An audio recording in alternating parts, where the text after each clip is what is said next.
Автор книги, доктор филологии Виталий Сырф, отметил, что, работая над этой книгой, выбрал именно те сказки, которые есть в фольклоре гагаузского народа. Тексты составлены на литературном гагаузском и русском языках. В русском варианте сохранен гагаузский колорит. Эта книга помогает сохранять и развивать гагаузский язык, отметил автор Виталий Сырф.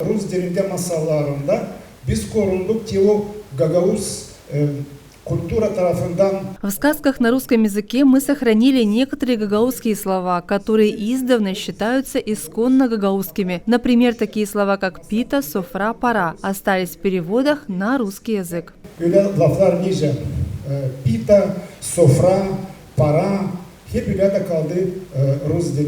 Начальник Главного управления культуры Гагаузии Марина Семенова отметила, что сказки, собранные в этой книге, являются уникальной частью гагаузской культуры.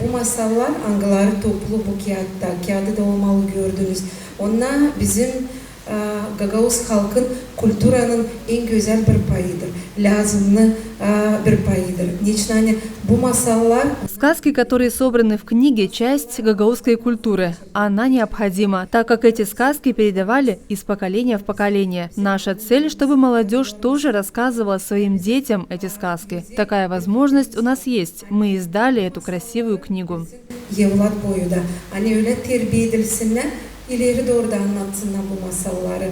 Bugün var bu kolaylık bizde. Hani tipardan çıkarma bu güzelim lazımlık yadı. Распространению и сохранению сказочного творчества среди гагаузов способствовал прежде всего кочевой образ жизни их предков. Чабаны, уходя на дальние пастбища или оберегая ночью стада, скрашивали свой досуг сказками и легендами. Это продемонстрировали дети, читая наизусть сказки из этой книги. В Падишанском саду росла яблоня. Только один раз в год на ней расцветало.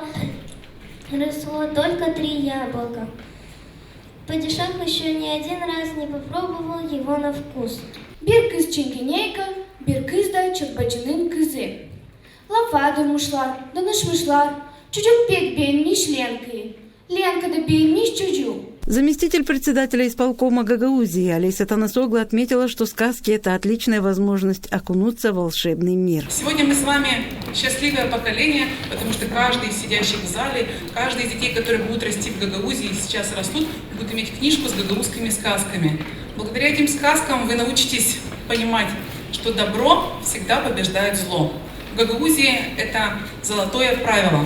Сказки любят все дети. Волшебство и приключения увлекают, развлекают, учат добру и справедливости. Книга является тем самым инструментом, который позволяет детям быть правильно воспитанными и образованными, подчеркнула глава Гагаузии Ирина Влах. Давайте создавать для них хорошее настроение, давайте их правильно воспитывать.